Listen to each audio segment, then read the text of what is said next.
할렐루야, 반갑습니다. 광교 온라인 예배 12월 둘째 주 예배 함께 하시는 중앙의 모든 성도님들 환영하고 축복합니다. 대강절 기간을 보내고 있습니다.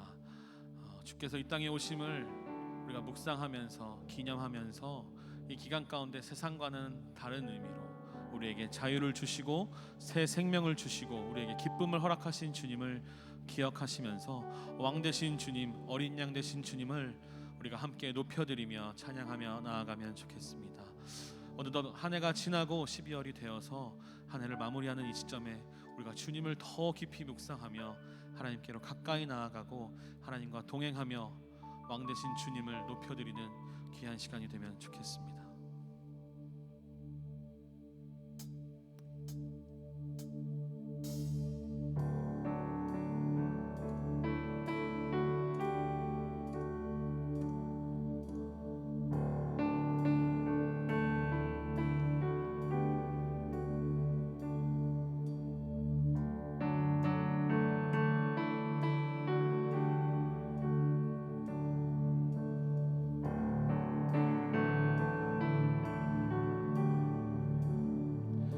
소망 없고 빛도 없는 어두운 세상을 하나님이 사랑하사 우리에게 오셨네. 예언하신 약속대로 말씀이 육신되어 하늘 영광 버리시고 이 땅으로 오셨네.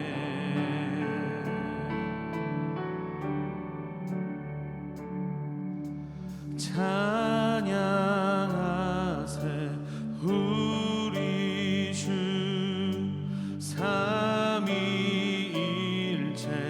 하나님 지극히 높으신 주 영원토록 찬양합니다.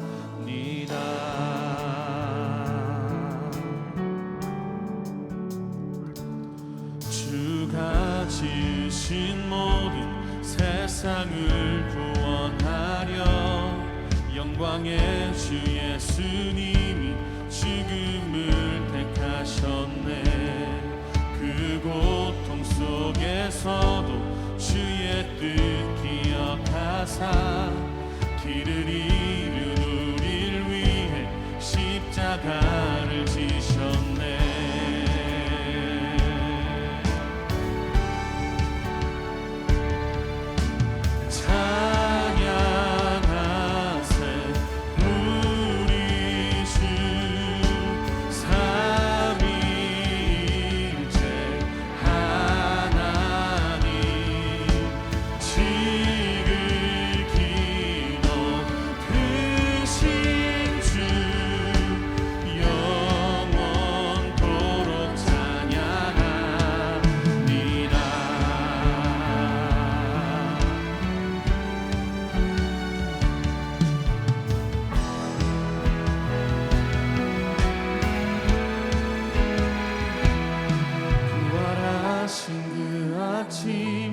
닫힌 무덤 열리고 죽임당한 어린 양 죽음을 이기셨네. 생명의 길 되시는 그리스도를 통해 아버지께 오는 자 모두 회복되리라. 주가 세우신 교회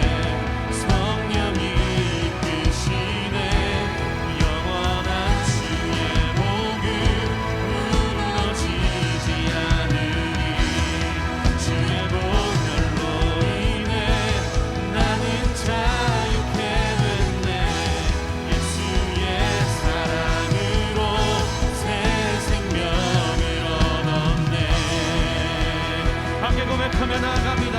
찬양하세 우리 주. 찬양하세 우리 주 삼위일체 하나님 지극히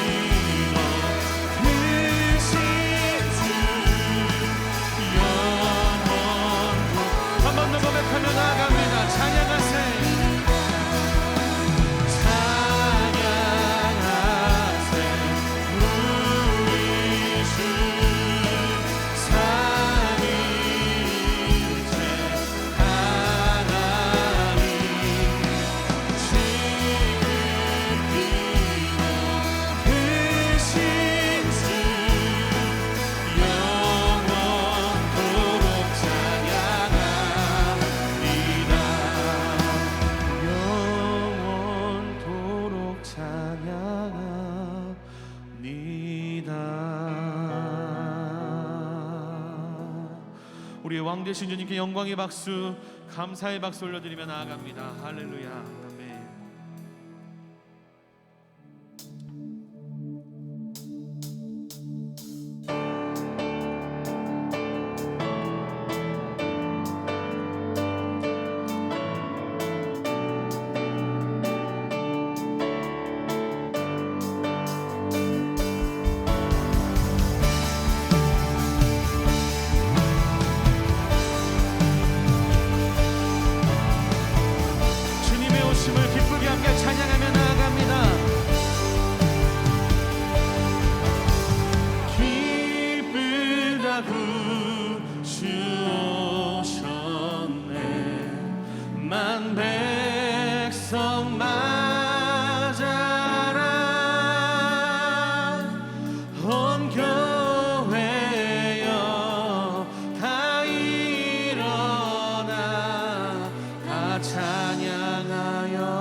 찬양하며 나아갑니다. 할렐루야, 할렐루야, 아멘.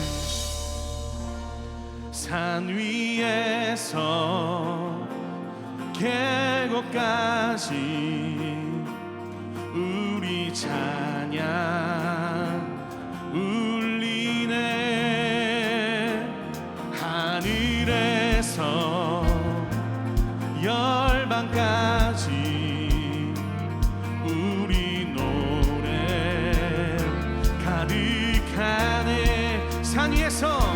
산 위에서 계곡까지 우리의 찬양이 울릴 것입니다.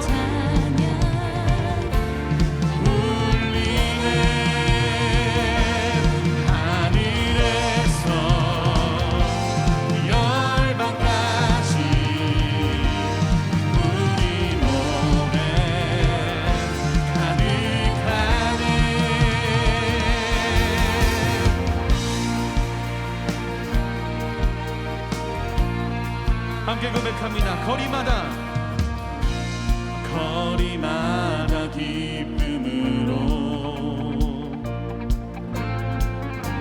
춤을 추게 하시고 주의 백성 기도할 때 이 땅 회복하소서. 십자가 앞에 행할 때 주의 빛 비추시고 물이 바다 덮음같이 물이 바다 덮음같이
믿습니다.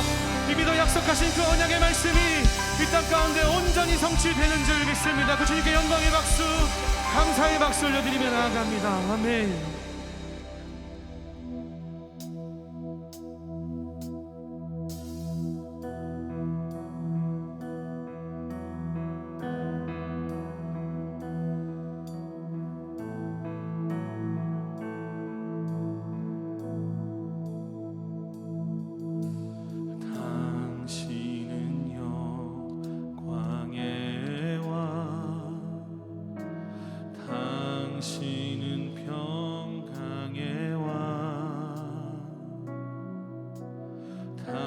당신은 하늘과 땅의 주, 당신은 정의의 아들, 천사가 무릎 꿇고 예배하고 찬송하네. 영원한 생명 말씀, 당신은 예수 그리스도 주. 호산나 다윗의 자손께, 호산나 불러 왕 중에 왕. 높은 하늘에 영광을 예수 주 메시아네.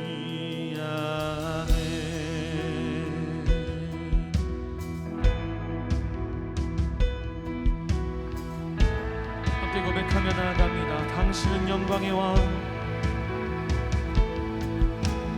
당신은 영광의 왕, 당신은 평강의 왕, 당신은 하늘과 땅의 주, 당신은 정의의 아들, 천사가 무릎 꿇고 예배하고 찬송하네. 영원한 생명 말씀, 당신은 예수 그리스도 주. 호산나 다윗의 자손께, 호산나 불러 왕 중에 왕. 높은 하늘에 영광을 예수 주 메시아. 호산나 다윗의 자손께, 호산나 다윗의 자손께, 호산나 불러 왕 중에 왕. 높은 하늘의 영광을, 높은 하늘에 영광을 예수. 한 번 더 고백하며 나아갑니다. 호산나 다윗의 자손께, 호산나 다윗의 자손께, 호산나 불러 왕 중에 왕. 높은 하늘에 영광을 예수 주 메시아. 예수 주 메시아네. 예수 주 메시아네. 예수 주 메시아네.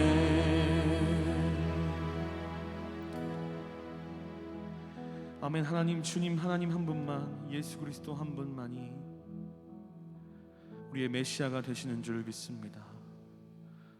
우리의 모든 억눌림과 모든 답답함, 모든 어두움 속으로부터 하나님 우리를 건져내실 분 오직 주님 한 분임을 고백합니다. 우리를 자유케 하시며 하나님의 영광 가운데 우리를 불러주시는 분 오직 예수 그리스도 한 분임을 고백하며 나아갑니다. 우리의 삶에서 그 주님께서 주시는 그 기쁨과 자유와 영광을 우리가 잊지 않고 살아가는 믿음의 중앙교회 될 수 있도록 인도하여 주옵소서. 주님께 우리의 목소리를 높여서 주님을 찬양하고 경배하고 하나님께 예배하는 우리 중앙교회가 될 수 있도록 인도하여 주옵소서. 예수님만 기억하고 예수님만 사랑하고 예수님만 더 닮아가는 우리 중앙교회가 될 수 있도록 인도하여 주옵소서. 오늘 말씀 가운데도 역사하실 주님을 기대합니다. 감사드립니다. 예수님의 이름으로 기도드렸습니다. 아멘.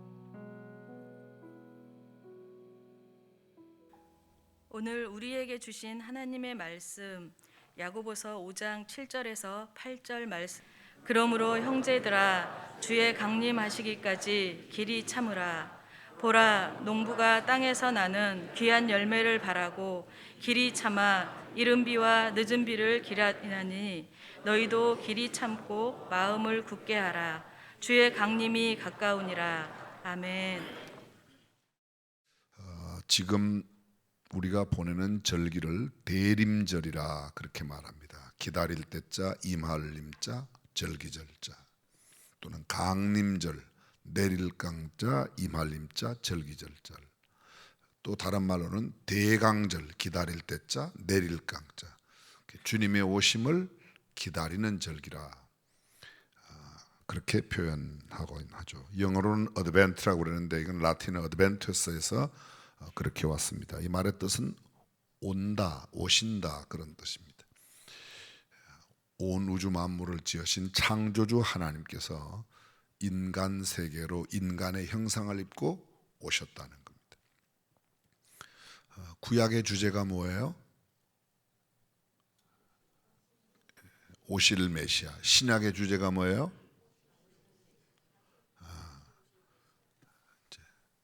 많이 개선되겠는데 다시 오실 메시아.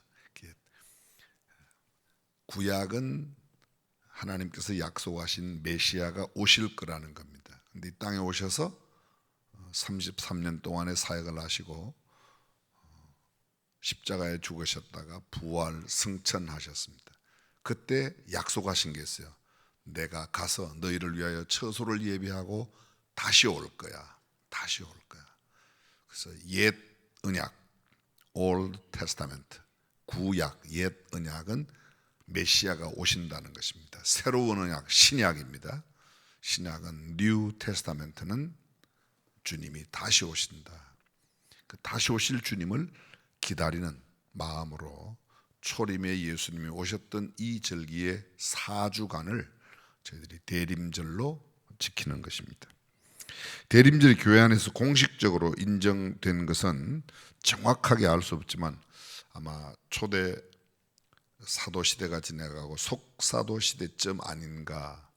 속사도라는 말은 사도는 예수님을 직접 만났던 사람들을 사도라고 합니다. 12제자가 주님 떠나신 뒤에 사도들로 확정했고 그 사도들에게 배운 사람을 속사도라고 말하고 속사도들에게 배운 사람을 교부들이라. 그래서 사도시대, 속사도시대, 교부시대 그렇게 시대의 흐름이 이어지고 있습니다. 바로 이 속사도 시대, 교부 시대에 주님의 다시 오심을 기다리는 절기로 주님이 처음 오셨을 때의 성탄절을 기해서 그전 약 4주일 동안 이게 동방교, 서방교 약간 차이가 있습니다만 서방교에서는 성 안드레의 기념 축제일을 중심으로 4주일을 지키고 또 동방교에서는 그거보다 조금 다른 절기로 11월 달 초중순경부터 약 한 달 반 정도 또 어떤 때로는 6주 정도를 그렇게 지키기도 했다. 이렇게 기록이 남아 있습니다. 중요한 것은 뭐 어떤 절기가 어떻게 역사적으로 된 어떤 지식적인 것보다도 주님의 다시 오심을 기다린다 하는 의미를 새기면 좋겠습니다. 요한복음 10장 22절에 보면 이런 말씀이 있습니다. 예루살렘에 수전절이 이르니 이때는 겨울이라. 이 수전절이라는 절기가 성경에 딱 한 번 나옵니다. 이 수전절은 어떤 절기인가 하면 이스라엘 나라가 주전 막 200년 채 되지 않았을 때에 시리아의 침공을 받습니다. 성경에는 수리아라고 되어 있고 우리가 지금 시리아, 이라크 옆에 시리아의 침공을 받아서 함락됩니다.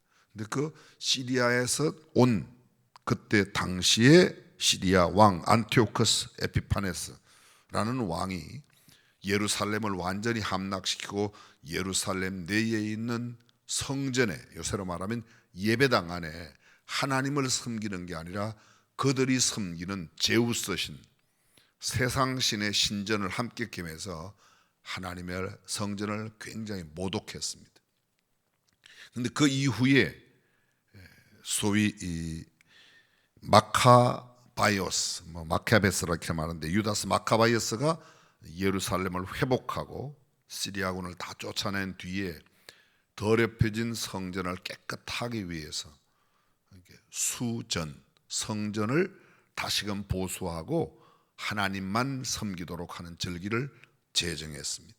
그것이 바로 이 성탄절의 절기 약 한 달 전쯤부터 시작해서 4주간, 그것도 또 때로는 한 6주간 역사적으로 길이가 있었지만 했습니다. 그때 가장 우선된 일이 어두워진 그 성전을 밝히는 8가지, 가운데 한 가지 포함하면 모두 9가지로 된, 여러분 보셨을 겁니다. 7촛대라는 건 이렇게 가운데 있고 요렇게 돼갖고 7촛대 보았죠. 근데 9촛대는 가운데를 중심으로 양쪽에 4개씩 해서 그 9촛대에 매주 촛불을 하나씩 밝히면서 성전을 깨끗하게 하였던 그 절기가 수전절이라고 되어 있습니다. 이 대림절이나 수전절이 거의 같은 시기에 있어서 함께 어우러짐으로 나중엔 이것이 함께 섞였었습니다. 다시 말하면 다시 오시는 주님을 기다리면서 기쁨과 즐거움으로 인내하는 신앙, 기다리는 신앙의 아름다운 본을 그곳에 담았습니다. 그리고 또 뿐만 아니라 중세 때는 예수님이 다시 오시면 심판을 하신다고 그래서 두려운 심판에 대한 마음을 갖고 자신들이 회개하고 통회하는 시간으로 본을 절기를 지키기도 했습니다. 그때는 그들이 금욕 생활을 하고 금식하고 절제하는 삶을 삶으로 그 절기를 지켰다는 겁니다. 어떠하든 간에 우리가 지금 대림절의 절기를 보냅니다. 사실 우리 기독교에서 개신교 내에서는 대림절의 절기를 그렇게 크게 의미 있게 생각하지는 않습니다. 캐톨릭은 조금 강조하였는데 언제부터인가 또 그것도 잘 안 지킵니다. 한 가지 중요한 것은 절기를 지킨다는 것보다는 우리의 마음속에 주님의 다시 오심을 기다리는, 소위 말하는 기다림의 신앙의 자세를 가져야 한다는 것 기억하셨으면 좋겠습니다. 짤막한 이야기 하나 하고 말씀을 이어가겠습니다. 미국의 어느 작은 농촌 마을에 커다란 위기가 찾아왔습니다. 그건 한 달 가까이 비가 오지 않아 가뭄이 너무 심했습니다. 사람들은 이젠 일기예보를 듣는 것조차 두렵기까지 했습니다. 사람들이 할 수 있는 유일한 일은 뒷산 중턱에 자리하고 있는 조그마한 예배당에 나가 하나님께 기도하는 것뿐이었습니다. 그날도 사람들은 예배당에 많이 모였습니다. 모두들 비를 달라며 기도하고 있었습니다. 그런데 예배당의 제일 앞자리에 금발을 한 어린 소녀가 기도하고 있습니다. 소녀가 앉은 자리 옆에는 빨간 우산이 하나 놓여 있었습니다. 기도하는 어른들의 얼굴에는 절망의 빛이 감돌고 있었지만 소녀의 얼굴에는 그런 기색이 조금도 전혀 없었습니다. 마치 소풍을 떠나기 전에 설레는 마음처럼 소녀의 볼은 발갛게 상기되어 있었습니다. 금방이라도 비가 곧 내릴 것처럼 그 비를 기다리는 아주 간절한 마음을 그의 얼굴에, 그의 태도에서 충분히 누구든지 읽어낼 수 있었습니다. 어린 소녀는 그제도 어제도 예배당에 왔고 오늘도 왔습니다. 내일도 또 올 겁니다. 그녀의 곁에는 언제나 빨간 우산이 곁에 놓여 있었습니다. 어른들은 일기예보를 통해 그날도 비가 오지 않는다는 것을 알았을 겁니다. 따라서 우산이 필요 없었겠지만 그럼에도 어른들은 비를 달라고 계속 기도합니다. 그러나 소년은 자신의 기도에 대한 하나님의 응답이 있을 거라고 믿었기 때문에 언제나 우산을 가져온 일을 빠뜨리지 않았습니다. 어른들은 절망하면서 기도했지만 소년은 기쁨으로 기도했습니다. 반드시 주님이 주실 비올 날을 기다리며 기도했던 겁니다. 언제인지는 모르지만 어느 날 하늘에서 비가 내리는 그때를 떠올리며 빨간 우산을 항상 들고 다니는 천사 같은 소녀의 아름다운 마음, 참으로 예쁘지 않을까 생각합니다. 사랑하는 성도 여러분, 주님은 우리에게 우리 곁을 떠나시면서 마지막 남기신 말이 내가 갔다가 다시 올 거라고 말씀하시는데, 다시 오실 주님을 우리는 얼마나 기다리고 있습니까? 사실 기다림이라고 하는 것이 신앙인데 우리는 그렇지 못하다는 겁니다. 삶은 기다림의 연속입니다. 그 기다림을 어떻게 대하느냐는 사람마다 다를 겁니다.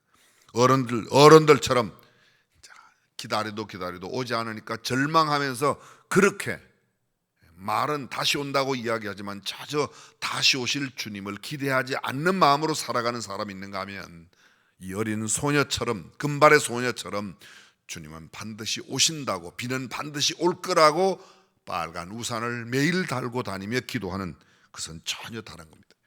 행복의 발견은 이 소녀의 마음에서 발견할 수 있습니다.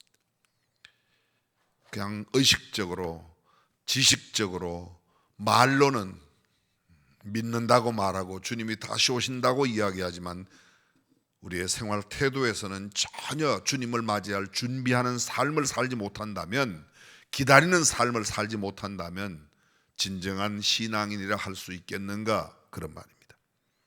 오늘날 우리 시대는 속도에 집착하는 시대라고 할 수 있습니다. 속도, 스피드라는 말처럼 인간 문명에 병든 곳을 정확하게 짚어주는 말도 없을 겁니다. 빠른 문명이 느린 문명을 잡아삼켰습니다. 그것이 인류의 역사입니다.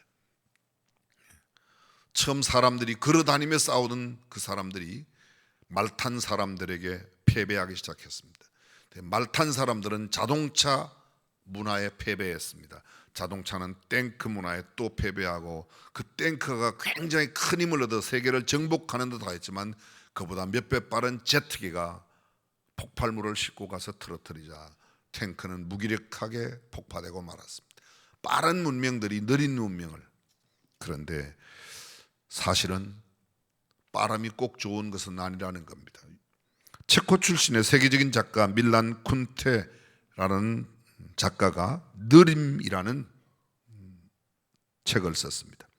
속도와 기억, 그리고 속도와 망각의 관계를 그는 이렇게 설명했습니다. 만일 여러분이 길을 가다가 무언가를 생각하려고 하는데 기억이 잘 나지 않으면 이럴 때 어떻게 합니까? 자기도 모르게 발걸음을 늦추거나 멈추어 서서 생각한다는 겁니다. 느림이, 멈춤이 생각을 만들어낸다는 거죠. 왜요? 생각하기 위해서. 그래서 느림과 생각은 하나라고 그는 이야기했습니다. 반면에 길을 가다가 자신이 겪은 어떤 끔찍한 일을 떠오른다면 이럴 때는 어떻게 됩니까? 걸음이 매우 빨라진답니다. 그 불안으로부터 빨리 벗어나기 위해서 달아나고 싶은 심정으로 발걸음을 재촉한답니다. 빨리 그 생각에서 달아나기 위해서. 그래서 빠름과 망각은 하나입니다. 빠름과 기다림, 멈춤, 이것도 하나입니다. 빠르면 잊게 됩니다. 빠르면 생각하지 않게 됩니다. 그래서 스피드는 망각이요, 스피드는 곧 생각 없음으로 통한다고 그는 이야기하고 있습니다. 이 밀란 쿤데라가 이야기하고 있는 느림, 그것은 꼭 나쁜 것이 아니라 어쩌면 우리를 더 생각하게 만들고 더 깊이 묵상하게 만들어 우리의 삶을 신중하게 한다고 이야기합니다. 홀로코스트, 소위 대학살의 전범 독일의 아이만의 죄가 바로 생각 없음의 죄, 사유하지 않음의 죄였다고 판결을 받고 그는 처형을 당합니다. 우리의 인생이 기다림의 연속이라는 것을 알면서도 우리는 기다림에 익숙하지 않습니다. 무언가는 빨리 하려고 합니다. 대한민국 문화를 갖다가 이 세상 사람들이 동남아에서 뭐라고 그래? 무슨 문화요? 빨리 문화. 빨리. 또 하나는 싸. $1 싸. 싼 문화, 빨리 문화가 한국 문화라고. 현대인은 스피드 시대, 인스턴트 시대, 광속 시대를 살고 있습니다. 생각의 속도로 살기 때문에 느린 것은 아주 나쁜 것이라고 생각합니다. 무엇인가를 입력하려면 곧바로 출력이 되어야 됩니다. 컴퓨터하고 한국 사람하고 맞는 게 하나 있는데 빨라서. 그래서 전 세계적으로 이 컴퓨터 과학에 있어서만큼은 대한민국 사람이 제일 앞서 있다고. 초고속 인터넷망이 전 세계에 가장 잘 되어 있는 나라가 어디죠? 대한민국입니다. 죄송합니다. 제 개인적인 이야기지만요, 저는 근래 한 2년 동안은 해외를 잘 못 나갔어요. 작년 1월 달에 마지막이었는데요. 근데 인천공항에서 비행기를 타고 나가면 갑자기 불안해져요. 한국은 딱 들어오면 어디서든지 4G, 4G, 5G로 인터넷이 딱 무료로 그것도. 근데 미국의 인터넷이 되긴 해요. 굉장히 느립니다. 호텔에 들어가면 하루 저녁에 20불씩 내야지 인터넷을 쓸 수 있어요. 한국은 어디 가도 거의 공짜예요. 그렇죠? 여러분들은 다른 데 사세요? 공짜예요. 한국은 벌써 비행기가 인천공항 활주로에 내리기도 전에 비행기가 저공으로 딱 내려앉으면 방송으로 나와요. 인터넷 쓸 수 있다고 나와요. 기내 방송에. 정말 굉장히. 그래서 느린 걸 잘 견뎌내지 못하는 게 우리에게 왔습니다. 굉장히 좋은 것 같은데 신앙적인 차원에 한편 생각해 보면 생각 없이 빨리빨리 지나가 버리고 마는 경우가 너무 많습니다. 잘 기다리지 못하고 급하고 느린 사람들이 사는 것을 잘 못 봅니다. 근데 여러분 아십니까? 빠르고 급한 것일수록 수명이 짧아요. 거북이는 천천히 걷는데 300년 산대요. 사자는 굉장히 빨라요. 호랑이는 엄청 빠릅니다. 그런데 불과 얼마 살지 못하고 죽습니다. 힘이 세다고 살아남는 게 아닙니다, 여러분. 힘이 세다고. 힘 세다고 살아남는다면 산에는 호랑이나 사자는 살아있어야 되고 노루나 토끼는 없어져야 됩니다. 그런데 신기하게도 산토끼와 노루는 여전히 많은데 호랑이와 사자는 점점 개체수가 줄어갑니다. 힘이 세다고 남는 것도 아닙니다. 빠르다고 남는 것도 아닙니다. 어쩌면 느린 것일지라도 환경에 잘 적응하는 것이 훨씬 더 생명력이 길다는 겁니다. 어머니 뱃속에서 10달을 다 채워야 온전한 아기가 태어나지 7달 만에 나면 칠삭동이, 8달 만에 나면 팔삭동이 미숙아라는 겁니다. 때가 찰 때까지는 적어도 기다릴 줄 알아야 된다는 겁니다. 따라서 기다림은 성숙입니다.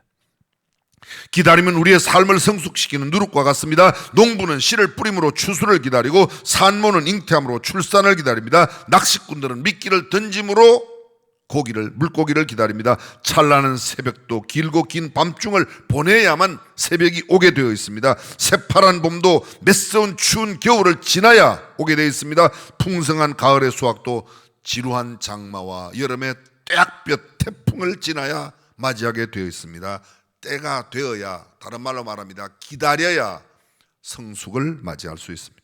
부모님의 삶도 부부간의 삶도 대부분 기다림과 견디는 삶입니다. 사지가 절단된 나무도 봄이 되면 연두색 이파리를 올리는 까닭은 모진 겨울을 기다림으로 보내었기 때문입니다. 이러고 보면 세상살이가 기다림의 연속이요, 하루하루가 기다림이라는 거죠. 그래서 우리는 이 기다림 속에 신앙을 익히고 기다림 속에 성숙을 배워가고 기다림 가운데서 우리의 삶을 더욱더 풍성하게 만드는 저와 여러분이 되어야 할 줄로 믿습니다. 약속 시간을 기다리고 전화 오기를 기다리고 편지 답장 오기를 기다리고 누군가 찾아오기를 기다리며 좋은 소식을 기다리는 존재, 어쩌면 인간은 기다림의 존재인지도 모릅니다. 애가 태어나면 돌될 때를 기다리고 학교 갈 때 기다리고 결혼할 때 기다리고 결혼하고 나면 애 언제 생기나 애 기다리고, 그렇죠? 결혼해도 안 기다려요? 기다리는 겁니다. 나이가 들면요, 죽음의 날을 기다리는 겁니다. 사랑하는 성도 여러분, 믿음의 사람은 믿음으로 우리 주님을 바라고 기다리는 삶이 참된 신앙인 줄로 믿습니다. 그렇습니다. 성경 기다림의 책이에요. 구약은 오실 메시아를 기다립니다. 신약은 다시 오실 메시아를 기다립니다. 구약의 옛 언약, 신약의 새 언약 모두가 다 기다림의 약속입니다. 너희는 기다려라. 기다려라. 주님이 말씀하세요. 나를 억울하게 하는 원수에 대해서도 잠잠히 참아 기다리라고 말합니다. 너희는 잠잠히 참아 기다리라. 그러므로 기다림은 시간의 문제가 아니라 영적인 문제입니다. 신령한 사람이야말로 참 인내하며 기다릴 수 있는 사람입니다. 기다림을 방해하는 사단의 충동이 얼마나 많은지 모릅니다. 기다리지 못하게 합니다. 조급하면 일이 되지 않습니다. 매일 알을 하나씩 낳는 암탉을 한꺼번에 잡는다고 계란이 뱃속에 30개가 들어있는 게 아닙니다. 때가 되어야 하나씩 나오게 되어 있습니다. 기다리면 재미나는 놀이가 아닙니다. 기다리면 처절한 전투입니다. 사람의 변화도 문제의 해결도 믿음의 성장도 조바심을 몰아내고 기다릴 수 있다면 더 깊은 믿음의 지평으로 나가고 더 성숙한 신앙을 갖게 될 겁니다. 기독교의 진리는 기다림의 신앙에 있다고 해도 결코 과언이 아닐 겁니다. 교회는 주님 다시 오시겠다는 그 약속을 믿고 그날을 기다리는 사람들의 공동체, 그 교회 아니에요. 주님의 다시 오심을 기다리는 사람들의 모임, 그 교회예요. 구원받은 자들의 모임, 그 말이 그 말입니다. 성경은 기다림의 이야기로 충만합니다. 역사에 빛나는 하나님의 사람들을 보면 잘난 사람들이 그리 많지 않습니다. 다만 말씀에 의지하여 잘 기다렸던 사람이에요. 세상에 무슨 탁월한 사람, 출중한 사람, 그런 사람들을 하나님께서 역사의 위대한 인물로 쓴 것이 아니라 하나님의 때를 기다릴 줄 알았던 사람들을 하나님이 쓰셨다는 겁니다. 아브라함이 그러합니다. 요셉이 그러합니다. 모세가 그러합니다. 다윗, 성경 속에 있는 모든 사람들이 그러합니다. 기독교, 다시 말합니다. 기다림의 신앙의 본체, 그것이 기독교예요. 야고보서의 주제는 보통 사람들이 그렇게 생각합니다. 행동하는 믿음. 저는 지난주에 말씀드렸습니다. 행동, 그 행동이 뭐라고 그랬죠? 행동이 뭐라고 그랬어요? 믿음의 행위. 믿음의 행위는 첫 번째, 윤리적이지 않아요. 도덕적이지 않아요. 윤리와 도덕적인 기준과는 상관없습니다. 아브라함이 아들을 잡아들인 것은 윤리적인 도덕적인 문제로 평가할 수 있는 게 아닙니다. 기생 라합이 붉은 줄을 내린 것은 윤리와 도덕적인 기준과 상관없습니다. 그럼에도 불구하고 또 한편의 행동은 지극히 윤리적이고 도덕적인 겁니다. 그게 뭐라고 그랬습니까? 도움을 필요로 하는 사람들에게 나누고 베풀고 섬기는 그러한 행동이 필요하다. 믿음의 사람의 두 가지의 행동이 필요해요. 믿음으로 윤리와 도덕적인 기준으로 평가할 수 없는 하나의 행동이 필요하고, 또 하나의 행동은 사람들이 보는 착한 일, 선한 일, 나누는 일, 섬기는 일, 베푸는 일, 그 일이 필요하다는 겁니다. 이 두 가지 행동이 병행할 때 온전한 그리스도인의 태도를 가질 수 있다는 겁니다. 야고보서 자세히 읽으면 이 행동하는 것보다 더 중요한 내용을 가르칩니다. 그게 뭐냐 하면요, 인내라는 겁니다. 인내가 어디에 필요해요? 기다림에는 인내가 필요합니다. 인내하지 못하는 사람은 기다릴 수 없습니다. 기다림과 인내는 필수적으로 함께 갈 수밖에 없습니다. 야고보서 1장 1절입니다. 하나님과 주 예수 그리스도의 종 야고보는 흩어져 있는 12지파에게 문안하노라.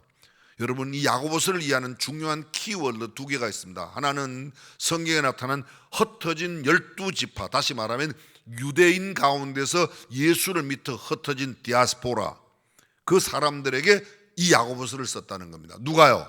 야고보가 누구예요? 예수님의 육신으로는 동생인 그 야고보가 썼습니다. 성경에 야고보가 여러 명 나타납니다. 그런데 야고보서를 기록한 사람은 육신적으로 예수님의 동생이었던 그 야고보가 흩어진 유대의 12지파 사람들 가운데서 믿음을 가졌다가 흩어진 사람들. 근데 그들의 한 가지 특징이 있습니다. 그들은요, 입으로는 신앙이 좋은데 행동이 잘 없었어요. 그래서 행동을 강조하는 책으로 야고보서를 쓴 것도 틀린 말이 아닙니다. 근데 야고보서에 더 중요한 게 있습니다. 2절 잘 들어보십시오. 내 형제들아, 너희가 여러 가지 시험을 만나거든 온전히 기쁘게 여기라. 이는 너희 믿음의 시련이 인내를 만들어내는 줄 너희가 알미라. 인내를 온전히 이루라. 이는 너희로 온전하고 구비하여 조금도 부족함이 없게 하려 함이라. 너희 중에 누구든지 지혜가 부족하거든 모든 사람에게 후히 주시고 꾸짖지 아니하시는 하나님께 구하라. 그리하면 주시라. 여기 인내를 강조하고 있습니다. 인내는 무엇과 연결되어 있다고요? 기다림이라는 거예요. 자, 야고보서를 이해하는 두 번째 키워드가 있습니다. 그게 뭔가 하면요, 야고보서가 흩어진 12지파 유대인들에게 신약 성경 가운데 제일 먼저 기록했습니다. 제일 먼저 AD 약 45년경 예수님께서 떠나시고 얼마 지나지 않아서 가장 먼저 남긴 신약 성경이 야고보서예요. 야고보서. 우리가 잘 알고 있는 로마서나 갈라디아서는 믿음으로 말미암아 구원받는다. 소위 믿음으로서 구원하는 이신칭의 의롭다함을 얻는다. 이신득구 구원함을 받는다. 믿음으로 그렇게 말합니다. 그런데 야고보서는 행함을 강조하고 있습니다. 왜 행함을 강조한가? 믿는다고 말하면서 행함이 없는 유대의 12지파의 사람들에게 너희가 말로만 믿는다고 하지 말고 행동해라, 그걸 가르치고 있는 겁니다. 그 행동이 아까 말씀드렸던 윤리와 도덕적인 행동, 그리고 믿음에 따르는 행동이 있어야 된다는 겁니다. 야고보서는 5장으로 되어 있습니다. 야고보서 5장 7절 이하 말씀 들어보십시오. 그러므로 형제들아 주의 강림하시기까지 길이 참으라.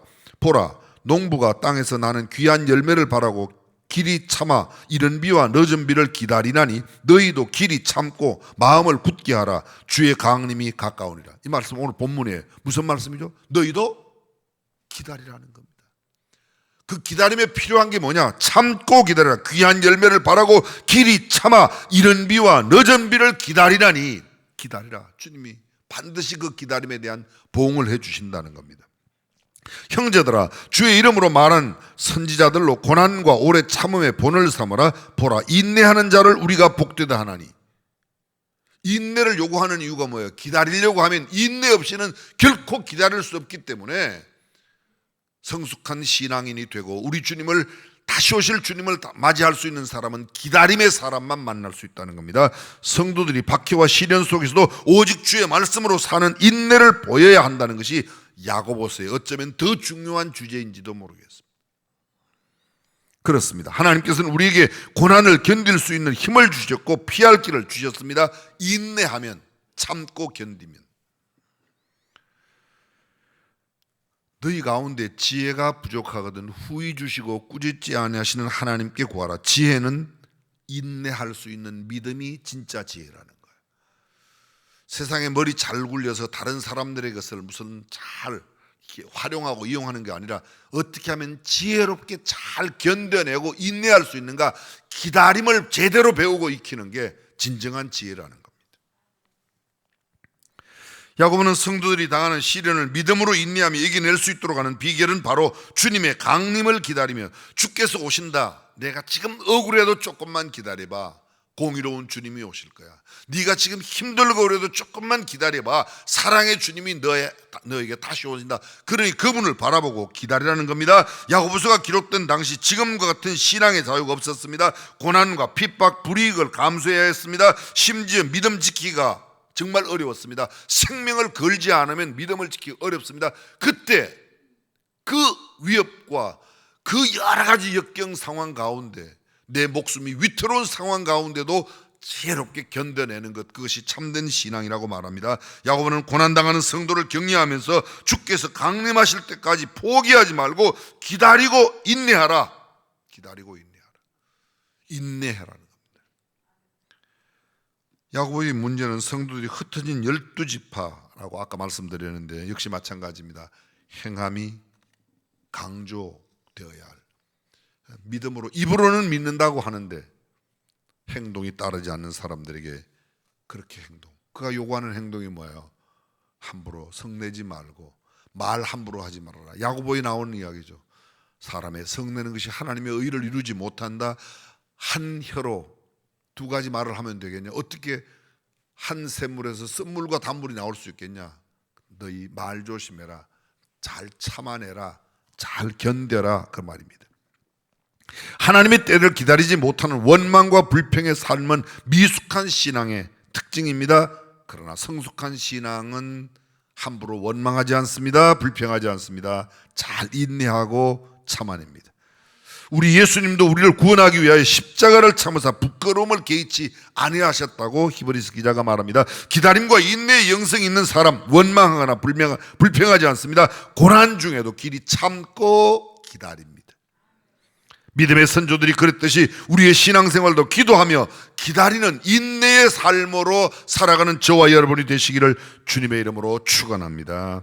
시편 기자 다윗이 이렇게 말합니다. 내가 여호와를 기다리고 기다렸더니 귀를 기울이사 나의 부르짖음을 들으셨도다. 나를 기가 막힐 웅덩이와 수렁에서 끌어올리시고, 그는 인생을 살아가며 처절한 경험을 했습니다. 아주 비통한 경험을 많이 했습니다.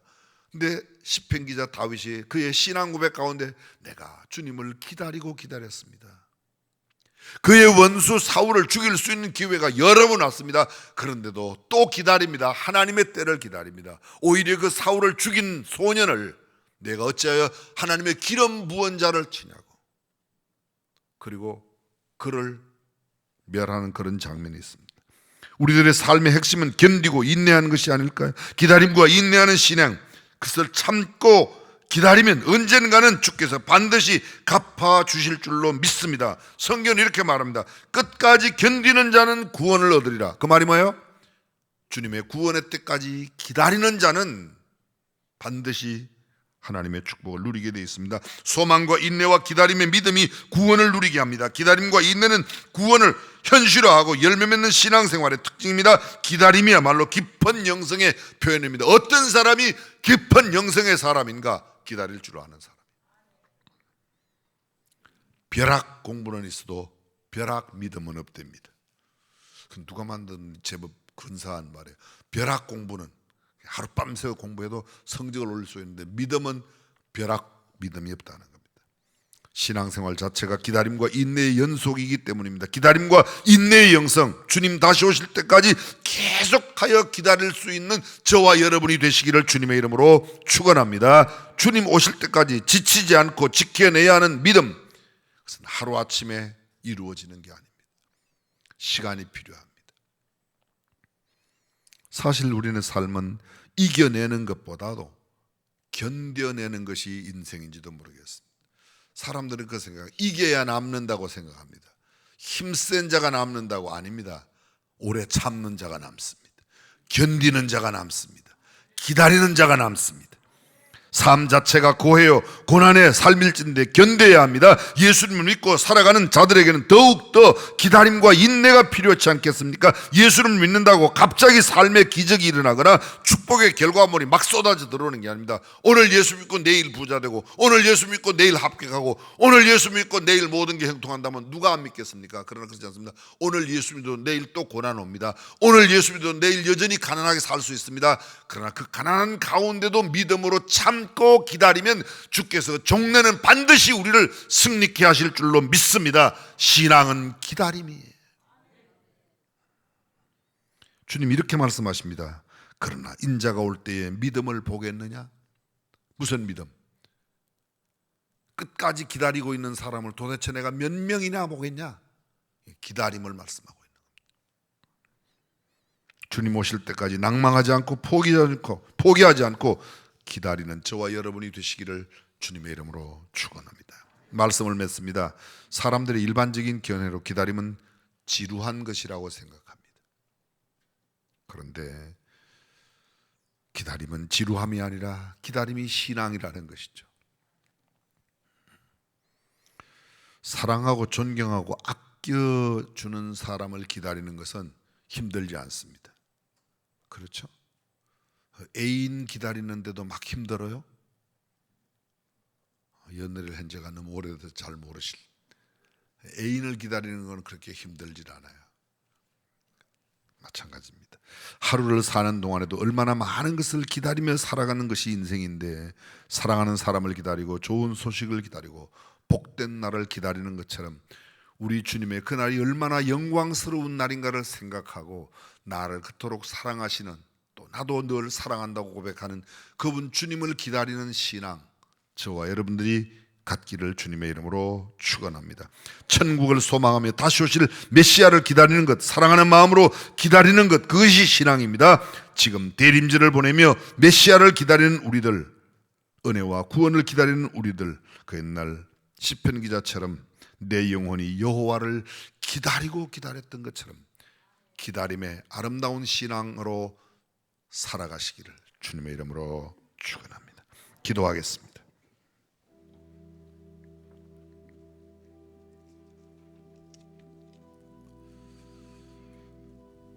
그렇게 기다릴 줄 알았던 신앙의 사람도 때로는 주님 앞에 주님 어느 때까지입니까? 어느 때까지입니까? 주님 나를 잊으셨습니까? 주의 얼굴을 나에게서 언제까지 숨기시겠습니까? 기다려도 주님이 내게 오지 않는 것 같이 느껴질 때 시편 기자가 그렇게 외쳤습니다. 그러나 그는 또 말합니다. 주님 그러나 또 기다리겠습니다.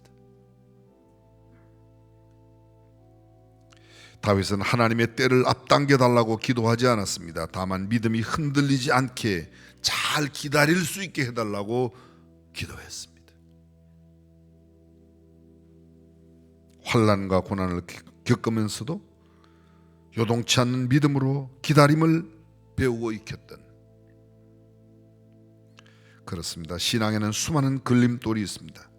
그 걸림돌 가운데 가장 우리를 위협하는 걸림돌이 조급하게 서두는 것이 아닐까요? 한 번 더 인내하고 견디고 참고 기다리면 주님의 때에 주님은 우리에게 놀라운 것을 허락해 주실 줄로 믿습니다. 대림절을 보내며 우리는 다시 한번 기다림의 마음을 깊이 가졌으면 좋겠습니다. 전능하신 우리 하나님, 이제는 더 이상 조급하지 아니하고 지혜롭게 기다리는 참 믿음의 사람으로 살게 하옵소서. 예수님의 이름으로 기도합니다. 아멘.